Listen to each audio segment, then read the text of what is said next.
pasti ada Ki Jarot. Jadi membuat Ki Jarot itu menjadi bagian dari kami. Awal pertama kali saya bertemu dengan sosok makhluk gaib bernama Ki Jarot yaitu saat melakukan peliputan di episode Rangga Gading di Bogor. Jadi ada salah satu mediator bernama Pak Angkis. Pak Angkis itu baru pertama kali dia kerasukan dan dia itu berubah sikap agak menakutkan saya awalnya. Lalu dia mengitari makam atau petilasan Rangga Gading itu dengan membungkukkan badannya, tangannya dilipat di belakang, suaranya yang seperti kakek-kakek. Entah sholat, encan ya, sadayana teh. Entah sholat, atau sholat atau ye ngedengikannya. Ayo sholat singka bener, ya. Ulah edan eleng atuh. Ulah edan eleng. Atau sengaja minta sholat itu penting naon tak gitu. Tetapi saya akhirnya jadi tidak takut karena suaranya dan sikapnya yang lama-lama bersahaja kepada saya dan tim. Batu. Iya. Makam. Ini tempat apa? Aki bisa jelasin? Semua nanti kembali ke sini kan. Iya, betul. Nah, kudu eling jadi jemaahnya. Iya. Awalnya Ki Jarot ini tidak mau memperkenalkan diri dia siapa. Dia cuma bilang dia adalah makhluk yang berasal dari Garut. Jeung kumaha teh namina saha ya Aki teh? Aki belum menyebutkan nama. Kabayar. Aki. Mohon saha? Coba ya. Ngara sampal wae ah. Saha? Belum ngaranna asli. Ki Jarot wae. Dia selalu bersilaturahmi kepada kami apabila kami melakukan peliputan di Jawa Barat.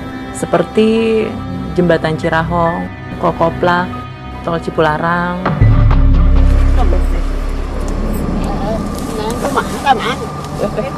Ki Jarot, lebaran atuh. Apa kabar? Si gendut mana sih? Salaman Ki. Kumaha mah Ki Jarot? Ki Jarot kok bisa ada di sini? Kok bisa ada di sini? Kebenaran lumpang we. Oh, Aki emang dari tadi di sini Ki? Arek ke Rangga Gading. Wah, mau ke Rangga Gading. ngapain ke sana? Wah, ya ayah si gendut ye. Ya ayah si enang ye. Iya. Ah, ka dia arek lebaran heula. Tahu aja sih. Oh, Faizin. Tahu aja Ki. Oke, oke Ki. Aki, Mana si gendut? Ini Ki. Ini kiri. masih gendut Ki. Ya tahar aki mana ya gendut? Naon? Tahar aki sarung atuh jeung sejadah. Ah, sia teh si marokok. Aki bisa THR-an juga. Ya udah Ki, kalau gitu Ki ya. Makasih ya Ki. Makasih Ki Jarot ya. Hati. Nah adanya di jalan. Iya, iya Ki Jarot. Mun ka mana-mana teh maca bismillah. Oh iya Ki. Ulah poho. Iya. Dieling-eling. Iya, iya. Ki. Oke Ki Makasih ya. Ki Jarot. Pada ke Rangga Gading. Oke, Iya. oke. Ki Jarot ya. Makasih. Hati-hati ya Ki. Nah, Dan tidak hanya silaturahmi, dia juga selalu memberikan informasi apa aja sih yang akan kami dapatkan saat berada di lokasi, makhluk-makhluk seperti apa yang ada di sana. Misteri yang terjadi di sekitar Tol Cipularang ini, penyebab kecelakaan apa? saya itu memang kelalaian manusia. Oh gitu Ki ya. Manusia. Tapi bener adanya makhluk-makhluk di sekitar gunung itu Aki tahu sendiri. Emang ada teh loba Banyak ya. banyak. Heeh. Dan banyak sekali dia membantu apabila kami kekurangan informasi, dia mencoba untuk menjelaskan kekurangan informasi itu. Atau dia meminta makhluk-makhluk gaib yang ada di lokasi itu untuk menceritakan. Sebenarnya saya mau tanya, Iya, kenapa? di leluhur kami itu ada guru-guru siapa di antara kalian? Yang namanya siapa? Jarot. Iya. Iya. Saya semua leluhur dimarahi sama dia. Harus membantu katanya. Terus mau? Ya, penunggu di sini mau dia nanti datang. Dia tidak hanya hadir saat kami berada di lokasi liputan saja, tetapi dia juga biasa hadir di tempat kami beristirahat. Seringkali dia juga mencoba menerka-nerka apa sih yang saya atau tim rasakan. Sah, Kang. Nih. Tadi ya. Beda ya naon? Jawab apa tuh? Kenalan Ki. Sunda ngomong sih. Oh, lu kan bisa Sunda. Tapi halus mana? Sabar. Ya, Sabar jongkolot, nurut jongkolot. mohon Ki. Udah punya kamu kok? Perasaan sih. Namun boga-boga manten tuh. Tuh, aduh.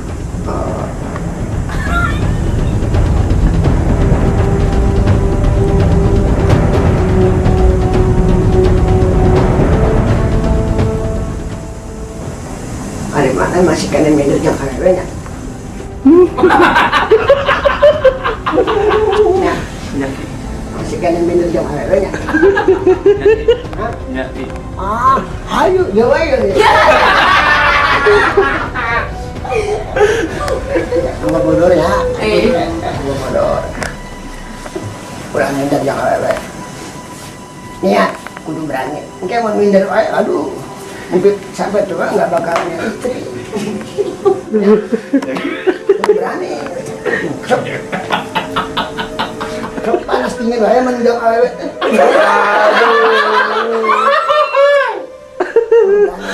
Sama perempuan.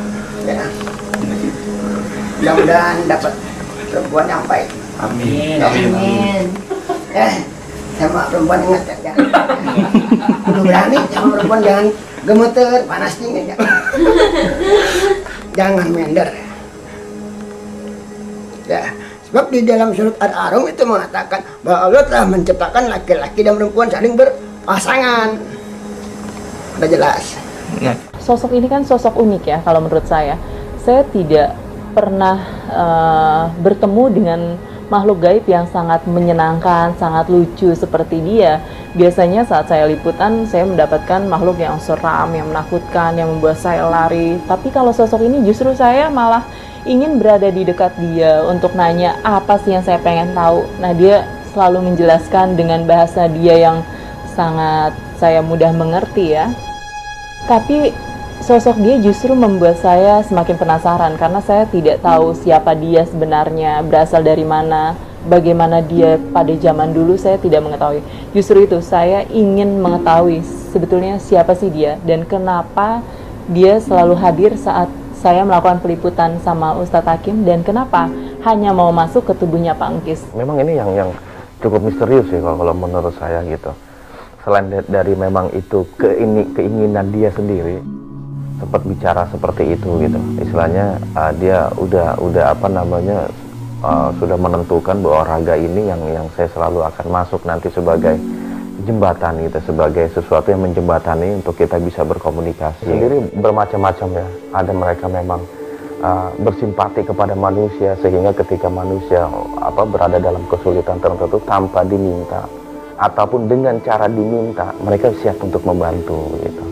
Cuman alhamdulillah saya tetap menjaga hubungan, menjaga perbedaan antara manusia dengan makhluk jin gitu sehingga kemunculan Ki Jarot itu tanpa saya panggil gitu, tanpa saya memohon bantuan gitu. Ada apa? Ayah keris. Tapi kalau Aki nggak bisa bantu ngambilin ya? Nggak ada petunjuk wae. Naon Ki?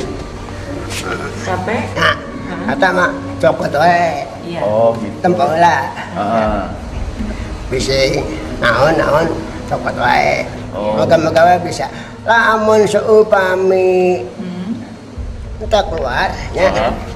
Berarti teh diturunkan ku manusia. Oh gitu. Pengajian puasa 100 poe ge mau bakal bisa. Itu benda gaib atau benda manusia yang akhirnya masuk ke gaib, Ki? Benda gaib. Jadi salah satu sifat jin memang ketika dia senang gitu terhadap seseorang, dia bisa melakukan apa aja sesuai dengan kekuatan dia, kemampuan dia gitu. Bahkan melebihi taatnya manusia terhadap manusia gitu. Ye, eta siki abah. Kan, manana daya kasuk. Terus? Canang ke jam tepat pukul 12. Nggak bisa dipercepat, Ki? Cuman kaki bejakan dia nya. Iya.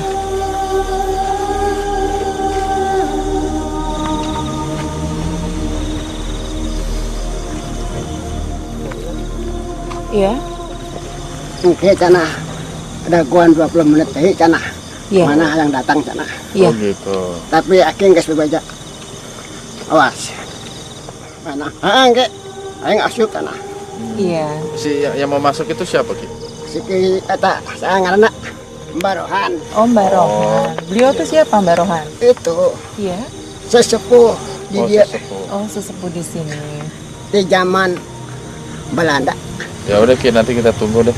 Oh, Ya Ki ya. cuma daek ke sana. Ya nggak Iya. apa-apa Ki. Jadi memang tipikal atau sifat-sifat jin itu seperti itu. Makanya ini yang harus diwaspadai, jangan sampai kita membuat perjanjian, membuat ikatan atau persekutuan dengan mereka gitu. Karena suatu saat pasti mereka akan minta timbal baliknya dari kesetiaan yang telah diberikan oleh mereka gitu. Jadi memang tingkatan makhluk begitu ya, memiliki level-level tertentu. Jadi kalau menurut saya tentang karakter Ki Jarot gitu, Ki Jarot itu menurut pengakuan dia pernah hidup ratusan tahun yang lalu ya, sejak ratusan tahun yang lalu ketika wilayah Jawa Barat khususnya dari wilayah Ciamis sampai ke Banten itu dikuasai oleh kerajaan Galuh gitu, yang pada akhirnya turun menjadi kerajaan Pajajaran gitu. Jadi karakter seperti Ki Jarot itu nggak mustahil kalau dia bisa pergi kemana saja gitu. Yang pertama dari faktor pengalaman, yang kedua dari faktor kekuatan dia. Gitu. Pokoknya aya di mana we bebeja. Iya. Ya, Insya Allah. Kalau di Banten bisa Ki. cuma enggak wae. Artinya memang makhluk itu sendiri mempunyai tingkatan kekuatan tersendiri gitu. Ada makhluk-makhluk yang memang mempunyai power yang cukup kuat sehingga powernya itu disegani oleh makhluk-makhluk yang lain, jin-jin yang lain misalnya. Dan karakter Ki Jarot itu memiliki energi-energi seperti itu. Mohon dimaafkan kesalahan leluhur lembut di sini. Oh. Tadi ada manusia yang kena. Oh, gitu. Emang kenapa sampai dua makhluk yang mengucapkan apa Ki Jarot itu marah-marah ya? Si siapa? Ki Jarot. Ya, dia marah-marah. Terus kalian datang untuk minta maaf. Memang ini yang cukup misterius ya kalau menurut saya gitu. Selain dari memang itu keinginan dia sendiri sempat bicara seperti itu gitu. Istilahnya dia udah sudah menentukan bahwa raga ini yang saya selalu akan masuk nanti sebagai jembatan gitu, sebagai sesuatu yang menjembatani untuk kita bisa berkomunikasi gitu. Itu pentingnya upami ulin ka ditu nya. Ke Garut. Itu penting aya ieu kurunganana. Ragana ieu saya ngaranna. Oh, si Bangki. Saya sendiri kurang tahu Pak itu. Saya juga merasa bingung kok tanpa disengaja saya awalnya ikut dua dunia kok sampai sekarang masih ikut. Saya bingung kenapa gitu. Padahal saya sendiri kan nggak tahu lah. Jadi kalau dipikirin bisa stres saya Pak. Sudah ketemu batu. Iya, udah. Jadi tadi hayang dilepas. Terus dia dikurung di batu. Gitu Ki. Minta dilepas. Bagaimana? Ayah salah. Oh. Dikurung di jero cincin eta, batu eta. Itu rasanya kalau kadang-kadang dari ubun-ubun dia masuk, kadang-kadang dari pinggang itu berasa berat. Seakan-akan kalau dari sini pala ubun-ubun kayak ketiban jatuhan benda. Terus kedua kalau dari pinggung itu terasa berat kayak ada yang gendong gitu Pak. Terusnya pada belinya. Iya. Kapan ulun tadi itu? atur nuhun. Kemana bebeja? Iya. Assalamualaikum. Waalaikumsalam. Aduh. Kalau dia datang mesti pinggang berasa pegel. Udah ya. Makasih ya Ki. Oh. Ini mah. Karena dia baik Pak. Cuman dia sepertinya orang rada keras, disiplin sepertinya dia. Nggak boleh harus kalau dibilang A, B, dalam artian kalau dia punya anak buah salah langsung ditegur sama dia gitu, disiplin lah gitu. Itu aja yang pernah dia bilang kesalahan. Acing nggak senepikan itu. Oh, bicara. Iya. Tapi Acing nggak sebasi. Awas ya, lamun sian teh datang awas. Kudu asup.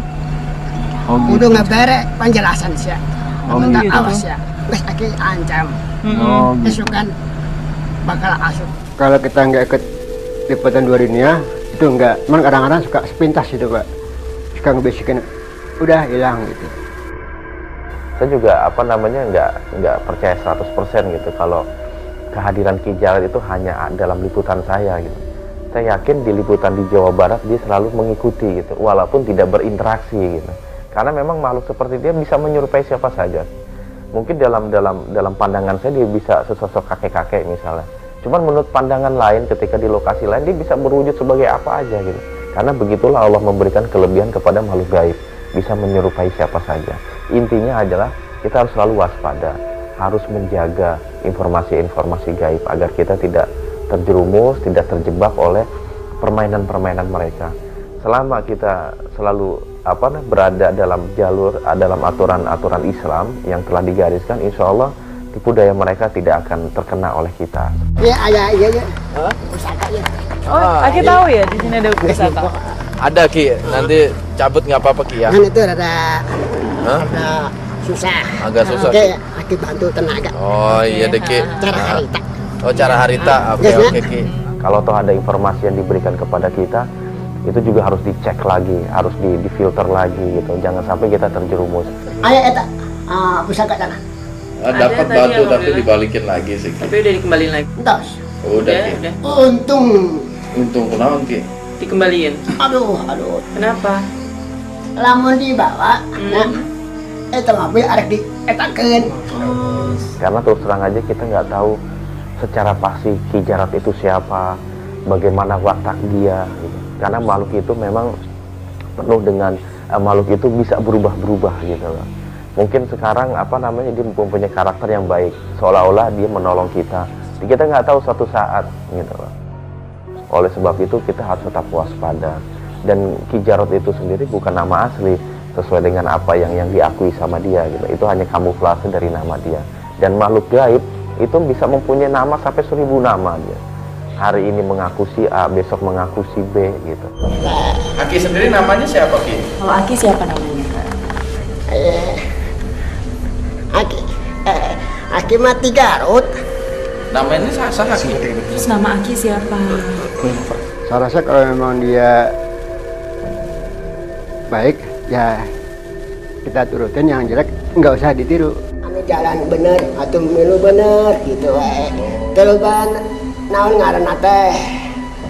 Pokoknya bener wae lah. Oh. Jalan nu bener. Jadi ada orang bener, Aki ikut gitu. Ayo jalan nu salah ulah ditiru nya. Zaman ayeuna teh aduh. Kudu eling, loba eling. Itulah yang harus diwaspadai. Ketika kita mulai berinteraksi dengan makhluk, jangan kita yakini 100% ucapan kebenaran ucapan yang mereka berikan atau lontarkan ke kita. Sandaran kita, pondasi kita tetap ilmu Islam, tetap agama yang menjadi barometer. Ketika kita mendapati informasi dari alam gaib, dari makhluk-makhluk gaib, entah dia mengaku sebagai siapa, selama itu berjalan seiringan dengan agama, kita ikuti. Dan yang kita pakai hanya aturan Islam, itu ilmu Islam. Ketika bertentangan dengan Islam, wajib kita tinggalkan. Karena terkadang disitulah makhluk menyusup sedikit demi sedikit untuk memalingkan perhatian kita gitu. Makanya kita nggak boleh mempunyai hubungan yang erat dengan mereka, karena kita tidak tahu karakter mereka sesungguhnya seperti apa. Tapi Aki diamnya di mana sih Ki? Bersemayamnya Aki itu di mana? Anu notep di Garut. Dan sok gidak-gidak ke iya ke Ranggagading. Cuman memang kalau kita tidak datang atau tidak pergi ke lokasi itu, menurut saya belum nggak tuntas gitu, belum tuntas benar gitu. Kalau kita nggak langsung berhadapan dengan wilayahnya dia gitu. Garutnya di mana Ki? Persisnya Atas gunung. Gunung kali itu kayak dibawakan oleh-oleh. Mungkin kalau kita misalnya ke lingkungan yang telah dia sebutkan bahwa kita berasal dari sana, kita bisa akan mengetahui lebih lanjut lagi gitu. Karena mungkin di sana juga banyak sekali makhluk-makhluk jin yang bisa kita korek informasi gitu loh. Kenal nggak dengan Ki Jarod? Kenapa sih Aki misterius amat ini? Kayak pokoknya mon sewaktu-waktu ulin engke karak Aki tuduhkeun tah gunung anu ulin. Ada kami di Jawa Barat, ada kami saat melakukan peliputan pasti ada Ki Jarod. Jadi membuat Ki Jarod itu menjadi bagian dari kami.